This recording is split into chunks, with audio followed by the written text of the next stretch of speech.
É para nós aprendermos a evitar frustrações e se nós nos frustrarmos, como é que devemos agir? Venha comigo a Lucas capítulo 24 e nós vamos analisar uma escritura que aqui está, que eu já tinha lido tanta vez, mas por uma questão que surgiu, o Senhor me levou a ela e eu não vou mencionar a questão mais, nunca mais, mas apenas vou mencionar a palavra de Deus, que ela é instrutora para nós. É muito instrutiva para nós. Lucas 24, portanto é a seguir a Lucas 23. Obrigado pela ajuda.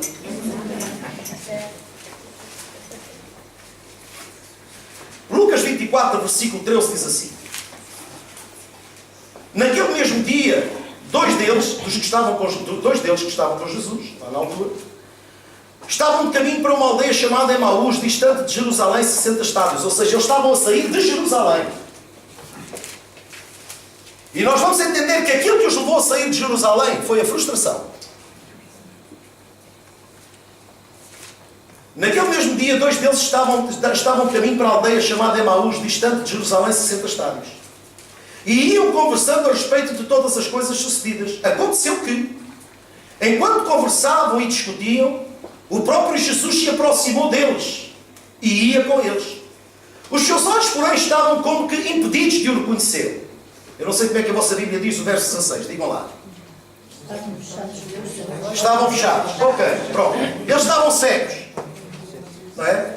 E então lhes perguntou Jesus: que é isso que vos preocupa e o que ides tratando à medida em que caminhais? E eles pararam como? Entristecidos. Um, porém, chamado Cleopas, respondeu dizendo: és o único porventura que, tendo estado em Jerusalém, ignoras as ocorrências destes últimos dias? E ele lhes perguntou: quais? E eles explicaram o que aconteceu a Jesus, o Nazareno, que era varão profeta. Agora já estou a falar no sentido passado, que era. Diga comigo, Jesus é o mesmo. Não era. Não foi ele. É. Ontem, hoje e sempre. O discurso dele já estava negativo, já estava mau, esse discurso. Era varão. E então a Bíblia diz aqui que o Nazareno, que era varão profeta, poderoso em obras e palavra, e diante de Deus e de todo o povo, e como os principais sacerdotes e as nossas autoridades o entregaram para ser condenado à morte e o crucificaram. E vejam o que diz o verso 21. Ora, nós esperávamos. O que é isto, irmão? É a criação de uma expectativa. Mas quem é que os mandou esperar uma coisa que Deus nunca prometeu? Porquê é que você espera coisas que Deus não promete? Você está a acabar a sua própria frustração. Aquilo que eu penso, eu não tenho garantias de que vou alcançar. Mas aquilo que Deus promete, eu sei que vai ser meu. É a diferença entre os planos dos homens e os planos de Deus, irmãos. Glória a Deus. Eu posso querer muito uma coisa e nunca alcançar o que eu quero.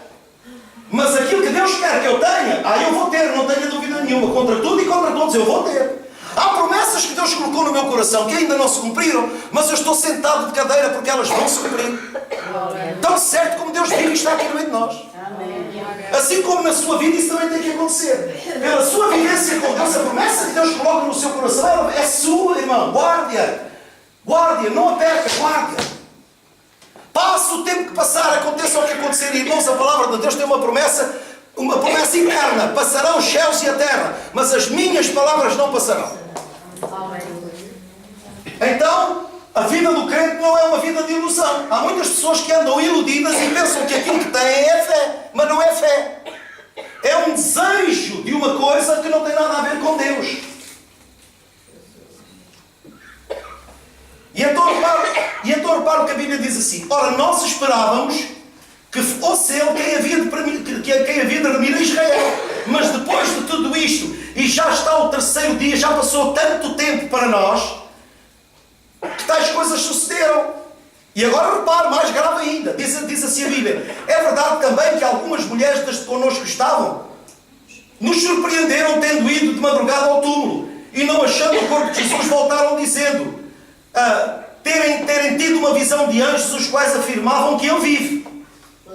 De facto, alguns dos nossos foram ao sepulcro e verificaram a exatidão do que disseram as mulheres, mas não o viram. Diga: a fé é o firme fundamento das coisas que se esperam certas coisas que se não vê. Lá por não o terem visto, não significa que ele não tivesse ressuscitado. Mas sabe que a frustração cega a pessoa. Uma pessoa frustrada, a primeira coisa que ela diz é: não quero palavras de consolo. Isso é a primeira coisa. Deixa-me, como dizem os brasileiros, deixa-me curtir a minha fossa. Deixa-me curtir a minha frustração. Como é que uma pessoa destas pode ter a alegria de viver? Falem comigo, irmãos. Vocês não falam comigo. Como é que uma pessoa deste tipo tem condições para ser feliz? Está a negar a si própria a oportunidade de que alguém se achegue para estimular, para ajudar, para levantar. E então a palavra aqui mostra uma coisa muito curiosa. Diz assim: de facto, alguns dos nossos, diz o verso 24, foram ao sepulcro e verificaram a exatidão do que disseram as mulheres, mas não ouviram. Então lhes disse Jesus: ó Nércios, wake up! Acorda! A fé é em função do que tu vês ou em função do que tu crês? Eu posso ter uma doença e olho para o meu corpo e vejo a evidência da doença. Mas se eu quiser vencer essa doença, eu não vou alimentar a evidência. Eu vou alimentar a promessa. E a promessa diz que pelas pisaduras de Jesus eu estou sarado. E então aí eu vou debelar a doença pela minha fé em Jesus.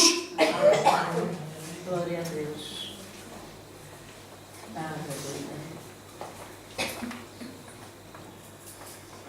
Diz assim: então lhes disse Jesus: ó Nércios, e tardos de coração, para crer tudo o que os profetas disseram. Ou seja, vocês são responsáveis pela vossa própria frustração. Vocês têm o segredo em vós. Vocês conhecem a palavra. Porquê é que vocês alimentaram da ilusão? Eu nunca disse a ninguém que ia ser primeiro-ministro. Eu nunca disse a ninguém que vinha ser rei nesta terra. Eu sempre vos disse: o meu reino não é deste mundo. Portanto, eu nunca vos enganei. Nunca vos iludi. Irmão, quem vive por fé nunca mais será frustrado. Nunca mais. Quem vive pela sua própria cabeça, não tenha dúvida nenhuma que você vai passar por frustrações. Sabe porquê? Porque a fé não nos proporciona o alimentar de ilusões. Você já viu que a fé é mais real que a evidência? A fé vai para além daquilo que a gente vê, vai para além daquilo que a gente pensa. E então a palavra aqui é clara quando diz: e depois diz o verso 26: porventura não convinha que o Cristo padecesse e entrasse na sua glória? E começando por Moisés, discorrendo por todos os profetas, expunha-lhes que a seu respeito constava toda a Escritura. Quando se aproximaram da aldeia para onde iam, ou seja, para Emaús, fez ele menção de passar adiante. Mas eles o constrangeram, dizendo: fica connosco, porque é tarde. Sabe uma coisa, irmãos? Foi a coisa mais sábia que eles fizeram.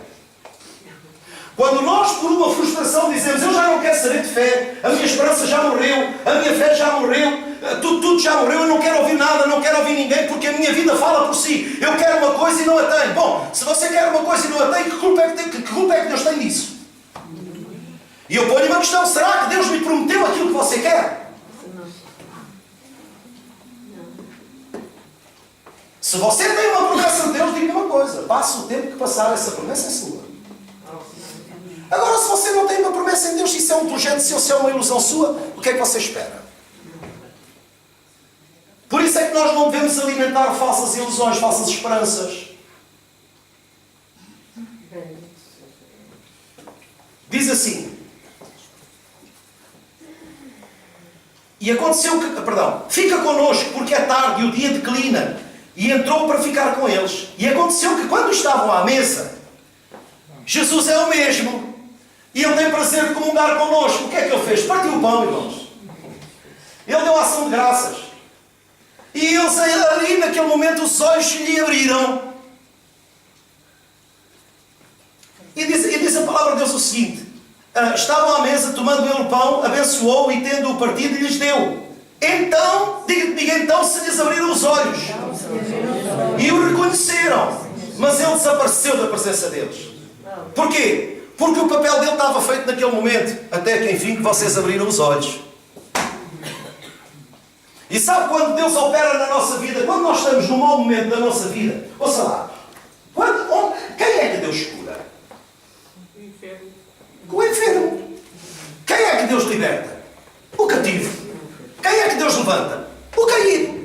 Deus Deus opera na nossa vida, no pior momento da nossa vida. Todos nos podem abandonar, mas Deus está lá. Aleluia. Glória a Deus. E aquilo que nós